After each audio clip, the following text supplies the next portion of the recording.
Hi everyone, we are senior nursing students here at the University of New Hampshire here to dive a little deeper into COPD with you all. My name's Caitlin. I'm Holly. I'm Jenna. And I'm Hannah. Most of this information may be a refresher for you, although some of it may be new. Regardless, our goal is to support your decision making and provide you with the tools to take care of a patient with COPD in the home care setting. So let's dive right into this. So this video is all about patient management and care.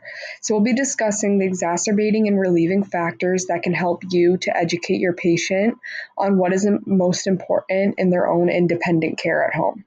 So how can we help our patients avoid these exacerbating factors and find what relieving factors work for them? There's so many actions that your patient can take to control and hopefully prevent decompensation. Let's talk about it. Protecting your patient's lungs from harmful air exposure. Think, where does the patient work? A construction site or a ventilated office space? Are they a teacher working in a school from the 1970s covered in asbestos, or at home with an air purifier? The list can go on and on. Look out for janitors being around harsh chemicals all day, or even a gardener working around pollen constantly. Think about weather. Dehumidifiers can be used to help reduce indoor humidity. But when the weather outside is very hot, very cold, or very humid, we should encourage our patients to stay inside. If the daily air quality forecast is poor, they should also stay inside. Training their lungs with the incentive spirometer. We had to say it. Your patient must be training their lungs with their incentive spirometer. It is so important you take the time to properly demonstrate to the patient how to use their incentive spirometer, as it can increase lung capacity and maintain the proper lung function. And let's face it, all of our patients use it wrong. Maintaining adequate nutrition. Who took a nutrition course in undergrad? Low simple carb and high fat diets should help your patient breathe better. Offer complex carbs such as fruits, veggies, and whole grains. Yep, they'll love it. Over simple carbs such as pasta, bread, soda, candy, and other sugar-packed foods. Eat adequate fiber and protein. Many fruits such as apples and raspberries, as well as some oddballs like popcorn, avocado, beans, and broccoli, are a good source of fiber. Protein can be found in nuts, dairy products. You guys should really recommend the Icelandic yogurt. It is so good. Eggs, meats. Suggest unsaturated fats over trans fats and saturated fats. Keep in mind, however, it is often that people with multiple comorbidities are your patients, so this diet would have to be modified for the patient with, say, diabetes or high cholesterol. Planning activities during a well-rested time. It is important these patients do not overdo it in terms of physical activity. Help your patients to schedule out activities. We want to help our patients maintain independence, but let's face it, playing a pickup basketball game, cleaning their entire house, running around watching their grandchildren, it's not going to end well. Planning certain activities to occur after a strong rest period can help to preserve lung function for higher energy moments. We want to preserve their independence, so let's work with them to do this in the most efficient and safe way. Healthy coping. Holistic care is extremely important. Evaluate your patient's psychosocial needs and care. Something to try reviewing would be breathing patterns people who are laboring use. There are several relaxing breathing patterns taught that if practiced continuously can be beneficial when working to effectively breathe. Now, not all of these will work. You're thinking that one in the movie where, you get dizzy just thinking about it. It's so fast. And it's like, hee hee, hoo hoo, hee hee. Yeah, not that one. But at the end of the day, we want breathing patterns that include a slow, controlled exhale to help calm the patient and exhale CO2. Distraction can also be a helpful way to manage stress and anxiety. Suggestions may include watching a favorite show, reading a book, FaceTiming a family member, playing a game on your phone. Color by number is so underrated. I highly recommend that one. Or cooking. There are 3 zones: green, yellow, and red. Green means you're safe and in control. Yellow is a warning, meaning you should be cautious. What you can do to stay stable and return to the green zone would be listed under the yellow category. So you'll list the medications available to them, non-pharmacological interventions, etc. If the patient uses the tool adequately, they may be able to catch themselves before reaching the red zone.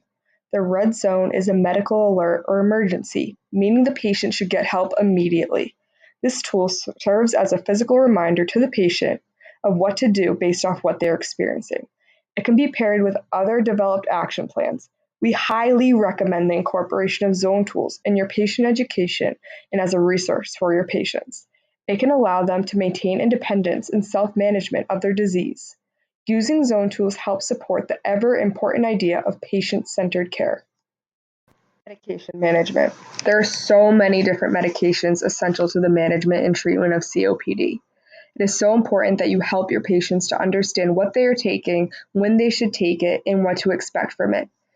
We highly recommend and encourage you to help your patient develop a chart with the medications in a column, when they should take it, the amount they should be taking, and what side effects to look out for. When they're feeling a certain symptom, they can check the chart to see what's available for them and if it's in the time frame that they can take it. They should also have a list of PRN or rescue medications and their associated symptoms so they know what medication they should be taking when they feel a certain way. Educate the patient to combine the tasks of taking their medications with the tasks they already do, such as brushing their teeth or making a cup of coffee, to make sure they don't miss a dose.